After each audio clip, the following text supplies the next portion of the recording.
Las vacaciones de una familia en Florida terminaron en tragedia cuando 18 años desapareció y autoridades confirmaron que el cuerpo hallado en un estanque es él.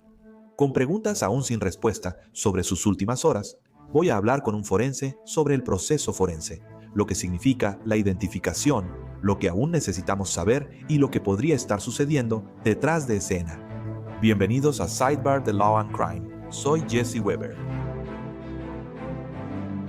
Esta no es una actualización que quería traerles aquí en Sidebar. Hablamos sobre el caso de Giovanni Pelletier, el joven de 18 años de Carolina del Norte que desapareció a principios de este mes. Hicimos todo un segmento sobre él aquí en Sidebar. Bueno, ahora las autoridades han confirmado que el cuerpo encontrado en un estanque del condado de Manatee es, de hecho, Giovanni. Y Lord, la oficina del sheriff del condado de Manatee dijo que la oficina del médico forense del Distrito 12 utilizó registros dentales para confirmar su identidad. Dicen que su cuerpo estaba en un estado de descomposición tan avanzado que requirió pruebas forenses adicionales. No sabemos la causa de la muerte, aún no está determinada. Como funcionarios, están esperando los resultados de toxicología, los cuales podrían tardar varias semanas. Pero si no has estado siguiendo el caso, te voy a poner al tanto. Giovanni Pelletier, de 18 años, había viajado con su mamá, Bridget, su prometido, y sus 4 hermanos menores a Englewood, Florida. Eso está en la costa del Golfo, al sur de Tampa, en San Petersburgo. Pero este viaje no era solo sobre playas y tiempo en familia. Era algo más. Tenía más sentido porque Giovanni quería conocer a algunos primos de su papá, personas que nunca había visto, esperando reconectar. Días después lo hayan muerto en un estanque junto a la I-75. Este caso es complicado. Se extiende por varios condados de Florida. Involucra a varias agencias de la ley diferentes. Incluye relatos contradictorios sobre lo que pasó en las últimas horas de Giovanni, así que quiero guiarte a través de la línea de tiempo aquí. Giovanni creció en Raleigh, Carolina del Norte, pero vivió en Florida hasta los 4 años. Tras cumplir 18 años en abril, Bridget dice que su hijo se interesó mucho en la familia paterna. Ella tiene ascendencia italiana, puertorriqueña y afroamericana. Giovanni buscaba conectar con esa parte de su familia.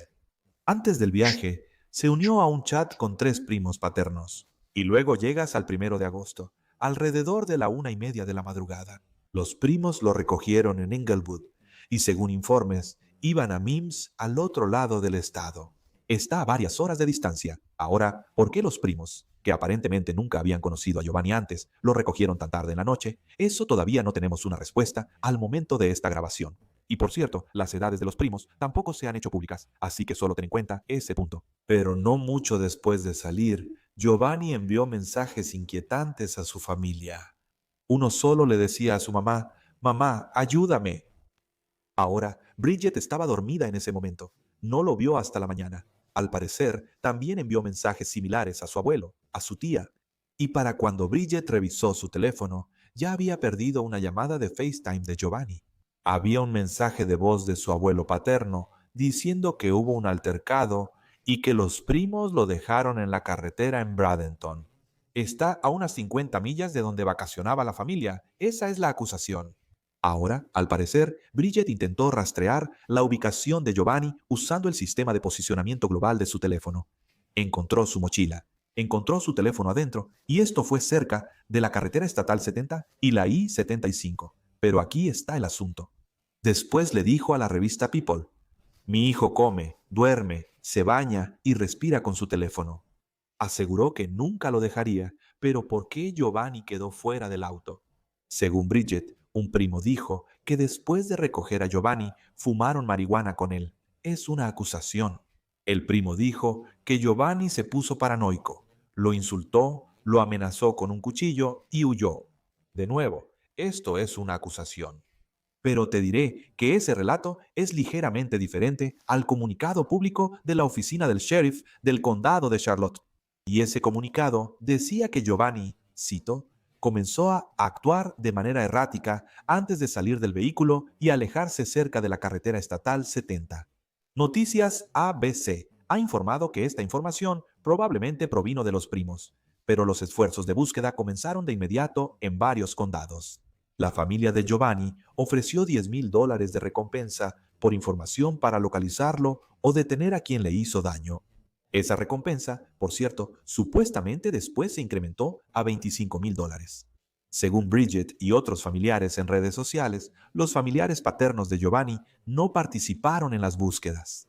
Ahora, no pudimos confirmar eso por nuestra cuenta, pero esa es, de nuevo, otra acusación en este caso. El sheriff del condado de Revere, Wayne Ivey, habló en una conferencia de prensa. Esto fue antes de que se encontrara el cuerpo de Giovanni, y su objetivo era aclarar cómo su agencia se involucró.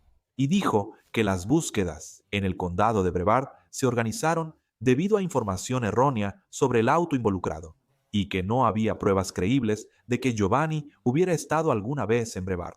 Hablamos con Billy Lane, investigador de Somos los Esenciales, un grupo increíble. Es un equipo de exagentes de la ley y personal militar que usan sus habilidades para ayudar a las familias a localizar a sus seres queridos desaparecidos. Hacen un trabajo increíble. Lane, asignado al caso, explicó su enfoque. Comenzamos una conversación el domingo por la noche con la familia y lo que tratamos de hacer es brindar asistencia en el terreno. Somos buscadores en tierra, reunimos la mayor cantidad de hechos posible. Tenemos que iniciar nuestra propia investigación porque normalmente las autoridades no comparten información con nosotros, lo cual está bien. Empezamos desde cero con la información familiar que nos da ubicaciones, horarios, fechas y lugares. Y luego el lunes por la mañana estábamos en el lugar a las 7 de la mañana para comenzar una búsqueda en el terreno y empezamos a avanzar desde ahí. ¿Y qué hiciste después de eso? Así que nuestras búsquedas en el terreno normalmente se limitaban al área de la carretera que estaba muy cerca de donde vivía la familia. Y esto se basó en varios factores. Uno de ellos fueron los mensajes de texto que recibimos e hicimos una línea de tiempo y un mensaje de texto. Según el mensaje, mamá, ayúdame, él habría estado en esta zona en el vehículo. Basándonos en la otra información que la madre nos proporcionó, según la ruta de viaje del sistema de posicionamiento global desde la casa de regreso a Mims, el auto habría tomado ese camino. Creemos que esta área es importante y según sabemos no se había buscado ahí. Y este era un tramo de 10 millas de River Road desde Winchester hasta la I-75 que era muy aislado. No había cámaras, solo árboles y zonas en construcción. Había áreas donde la gente podía haberse orillado y detenido sin que nadie los viera. A las 2 de la mañana, en esta carretera, casi no había tráfico. Así que nuestro trabajo era empezar a eliminar opciones y, con suerte, nuestro trabajo era tratar de localizarlo con vida y en buen estado de salud. Lo principal era eliminar zonas sin él, así que esperábamos afuera para hallarlo. Pero mientras tanto, estábamos eliminando áreas. Usamos el programa de mapeo y muestra cada paso que damos, pero lo más importante es que muestra los pasos que no damos, así podemos cerrar esas áreas. Así que durante 5 días estuvimos en el terreno buscando. Además, apoyamos a la familia respondiendo preguntas como exagentes de la ley. ¿Sabe por qué no está pasando esto? ¿Cuándo va a empezar a pasar esto? ¿Y qué deberíamos esperar? Además de eso, también estamos filtrando el alcance a los medios para que la historia de Giovanni siga viva en las noticias. Así que eso consumió mucho tiempo, por decirlo menos. Fue muy abarcador. Había muchas partes en juego y el hecho de que esta podría ser una búsqueda que abarcaría más de 50 millas desde la casa.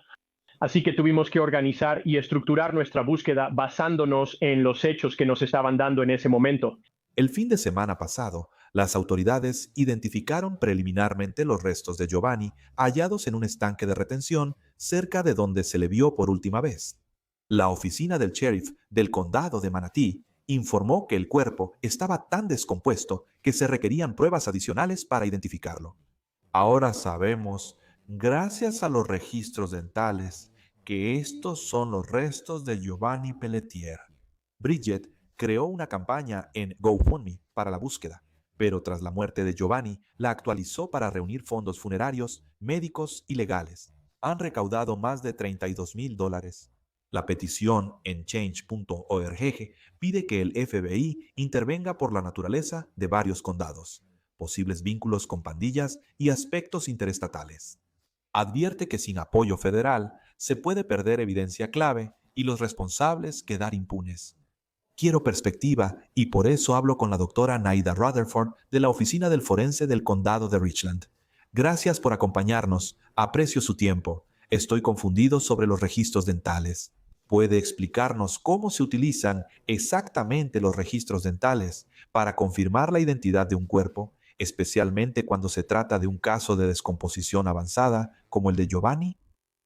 A veces eso es lo único que nos guía. Entonces, cuando tienes a una persona desaparecida y tienes una posible identidad, una de las cosas que les digo a las familias es, no quiero darles las malas noticias de otra persona. Así que, por favor, si puedes recordar dónde tu hijo, donde tu ser querido pudo haberse hecho procedimientos dentales, tienen un puente en la boca, alguna vez se pusieron carillas, ¿les quitaron las muelas del juicio? Cuéntame algo de la historia dental que recuerdes y dónde pudieron atenderse, porque al comparar esas radiografías con las del esqueleto obtendremos una imagen más clara. Tal vez sea una pregunta infantil. Creo que siempre digo eso cuando entrevisto a un experto como usted, porque este no es mi campo de experiencia. Pero, ¿sería correcto decir que cuando se trata de dientes son más difíciles de destruir que otras partes del cuerpo? Y mientras que otras partes del cuerpo pueden, ya sabes, tal vez no podrían usarse para propósitos de identificación o se destruyen fácilmente, los dientes son diferentes. Así es. Generalmente conservan el cráneo, salvo si hubo lesión por objeto contundente, aplastamiento o proyectil en la cara. Así que a veces, si estamos armando un cráneo, porque eso es lo que va a pasar en la sala de autopsias con este cuerpo avanzado en descomposición, no solo el patólogo lo va a revisar, sino que a menudo también traen a una antropóloga forense que ayudará a ensamblar el cráneo y a disponer el esqueleto tanto como sea posible para buscar lesiones por objeto contundente, lesiones por aplastamiento, lesiones por aserrado o cortes que puedan haber ocurrido en el hueso. Y no es diferente con los dientes. Muchas veces cuando encontramos un cráneo, los dientes todavía están ahí, a menos que la persona haya tenido algún procedimiento dental en el que se le hayan extraído dientes. Comparar esos registros dentales con la persona sospechada es muy útil. ¿Y qué tan preciso es? Es preciso. No hay dos personas que tengan exactamente la misma boca. Y entonces, si comparas esos registros dentales y coinciden, eso es lo grandioso de observar el esqueleto, porque tus dientes tienes tu anatomía normal, ¿verdad? Pero la mayoría de nosotros hemos tenido una caries. No vamos a tener una caries exactamente en el mismo lugar. Esas cosas deberían coincidir y él tiene 18 años, tiene que tener algún tipo de historial dental. Es un buen punto. Además, hablamos de un estado muy específico de estos restos y su ubicación. ¿Cuáles son los desafíos que enfrentan los forenses cuando encuentran un cuerpo en el agua en este avanzado estado de descomposición? ¿Y por qué ocurre la descomposición? Entonces, primero que nada, puedes tener una esqueletización completa de un cuerpo en 7 días y la mayoría de la gente no lo sabe. Así que piensan que estás tratando con un cuerpo completo aquí. Así que hablemos de los factores. ¿Qué temperatura promedio y niveles de precipitación hubo en Florida mientras este joven estuvo desaparecido? ¿Llovió? ¿Hizo viento? ¿Qué estaba pasando durante ese tiempo? Además, hay actividad animal en esa zona, así que tienes que pensar en los caimanes. Piensa en cualquier animal salvaje que pudo haber tocado ese cuerpo. Por ejemplo, los buitres van a volar alrededor de donde hay un cuerpo en descomposición. Entonces, ¿qué es lo que le ha pasado a este cuerpo? Es un reto porque además de los factores externos y la temperatura, el agua hace que lo mojado se descomponga más rápido. Así que ese nivel de humedad va a ser realmente importante y el estado de descomposición avanzada puede significar varias cosas. Si estaba sumergido, los gases lo hicieron flotar a la superficie. Ni siquiera será reconocible visualmente. Así que solo pueden basarse en lo que él llevaba puesto, la proximidad de donde pudo haberse perdido. Los registros dentales y el ácido desoxirribonucleico serán lo más útil para confirmar que es tu hombre. Pero la otra cosa sobre esto es, ¿dónde están las otras cosas que deberían haber estado con él? Su teléfono celular, su mochila, sus prendas de ropa, fue encontrado desnudo, fue encontrado con ropa. Tantas cosas entran en juego porque todas esas cosas nos van a contar una pequeña parte de la historia. Sí, ¿qué piensas al respecto? Quiero decir, este es un lugar muy interesante para que lo encontraran, ¿no? Este estanque. Primer pensamiento, salir a la 1:30 a.m. es una señal de alerta. Si mi hijo de 18 años sale a la 1:30 de la madrugada, yo me quedo despierta para asegurarme de que esté donde dice. Eso me pareció extraño, pero de nuevo, escuchamos y no juzgamos. Las otras cosas que son difíciles para mí, el informe toxicológico, ¿estaba su cuerpo tan avanzado en descomposición que solo tenemos tejido? ¿Tenemos hígado? Porque probablemente eso sea una de las cosas que más nos van a ayudar. Después de una semana, todavía deberíamos tener algunos de los órganos para poder analizar cerebro, hígado, riñón. ¿Tenemos ojos? No lo sabemos. De nuevo, ¿hubo actividad animal? Los ojos a veces son de las primeras cosas en desaparecer. Y por eso este es simplemente un caso extraño. Si revisas el tiempo, estuvo lejos de su mamá máximo 35 minutos y pidió ayuda. Él intentó llamar a varias personas, envió mensajes de texto, supuestamente los primos también intentaron llamar. ¿Qué fue este comportamiento errático? Se sabía que tenía un comportamiento errático. Quiero revisar su historial de salud mental, quiero revisar su historial médico. ¿Qué ocurrió en ese corto tiempo? Él perdió el control y los primos se asustaron y lo dejaron o estaban usando drogas. Este joven les presentó algo y les dijo, oigan, ¿quieren probar esto? Solo sabremos si esos primos hablan. Por cierto, ¿qué hay de la toxicología? Entonces, ¿cómo funcionan las pruebas toxicológicas? ¿Y por qué toma varias semanas determinar la causa de muerte en un caso como este? Debes tener cuidado y evitar decisiones apresuradas. Entonces, en lugar de que tengamos muestras de sangre y orina y posiblemente muestras de humor vítreo, que es del ojo, esas cosas se pueden analizar un poco más rápido. Pero cuando estás analizando el hígado, el cerebro, el riñón, tienes que hacer pruebas más especializadas y quieres confirmar esos resultados. No basta con hacer una prueba y decir que hay opiáceos o marihuana. El objetivo es cuantificar esos resultados positivos para que tengas un número y ver si están en rangos tóxicos o críticos. Me preguntaba si uno de los desafíos sería tener varias jurisdicciones involucradas. ¿Cuál es la función de un forense y cómo colaboran con las autoridades? Y si lidias con varias jurisdicciones y agencias. Así que en el estado de Florida tienen un sistema de médicos forenses. Entonces, lo que normalmente hacen es que la oficina del médico forense es la que realiza la autopsia, pero tienen investigadores que les llevan información de la escena para que puedan tratar de reconstruir lo que pudo haberle pasado a este joven. En algunas áreas se les llama investigadores forenses, subforenses, investigadores de la oficina forense. Y sé que en el estado de Florida hay investigadores que van a las escenas, pero solo llevan la información de regreso al médico forense. En mi jurisdicción, trabajamos con quien sea que tenga jurisdicción sobre el lugar donde se encuentra el cuerpo. Ellos son los que tienen la jurisdicción. Así que incluso si una persona residía en el condado de Richland, tuvimos un caso así hace unos años. La persona desapareció en el condado de Richland, pero la encontraron en un condado diferente, a varios condados de distancia. El lugar donde está el cuerpo define la jurisdicción, pero colaborarán con nosotros para recibir información que tengamos. Y normalmente en ese momento solo está la policía. Y en este caso, todavía hay muchas incógnitas, ¿verdad? Cuando hablamos de exactamente cómo murió, las circunstancias que rodean su muerte. Obviamente, hay especulaciones al respecto. Hay preguntas que necesitan respuesta. Siempre puede haber causas naturales o no naturales de muerte, ¿cierto? Entonces, ¿cuáles son las pruebas ahí? Cuando la evidencia es limitada o contradictoria, ¿cómo determinas si algo es natural o no natural? Aquí está el asunto. Sabemos que este joven se fue sano, así que probablemente esta no será una muerte natural. En el mejor de los casos, sería indeterminada. Si no pueden encontrar ningún signo de trauma y la toxicología sale limpia, lo más probable es que dictaminen esta muerte como indeterminada. Tal vez la consideren accidental si piensan que pudo haber entrado al estanque y de alguna manera se ahogó.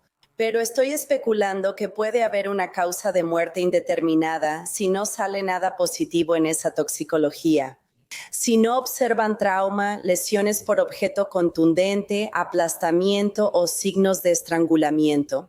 Determinar si se ahogó o no sería difícil porque su cuerpo está en este cuerpo de agua, está hinchado. Él se hinchará y no se parecerá a sí mismo. Podrían revisar si hay mucho líquido en los pulmones, pero de nuevo, él ha estado en este estanque posiblemente por unos 7 días o algo así. ¿Podrías determinar la hora de la muerte? Para eso, observarías la actividad de los insectos y luego verías cuándo fue la última vez que se supo que estaba vivo. Y tendrías un rango, pero no va a ser exacto, a menos que encuentres más información que te ayude a reducir ese periodo de tiempo. Mencionaste algo que también he hablado con otros investigadores forenses. Hay un aspecto de tu trabajo, y creo que estabas hablando de eso. ¿Alguna vez realizas entrevistas tú mismo, con testigos o familiares? ¿Tomas esa información, esos informes? ¿Y cómo determinas si está completando el panorama, si está corroborando la información? ¿Solo lo aceptas? ¿Qué papel tienes al determinarlo? Esto depende mucho de testimonios de testigos y de las circunstancias alrededor de la muerte, no solo del cuerpo. ¿Cuál es tu papel en eso? Hicimos una línea de tiempo. Para nosotras, la pregunta clave es, ¿cuándo fue la última vez que se supo que estaban vivas y cómo estaba su salud antes de desaparecer? Intentamos hacer esa línea de tiempo. Y a veces, cuando hablamos con las familias, nos dan mucha más información de la que le darían a la policía porque somos la oficina del forense. Investigamos para saber qué le pasó a su ser querido. Así que a veces nos comparten información que añade o quita detalles a esa línea de tiempo. En mi jurisdicción, vamos con la policía que lleva cámaras corporales. Nosotras no.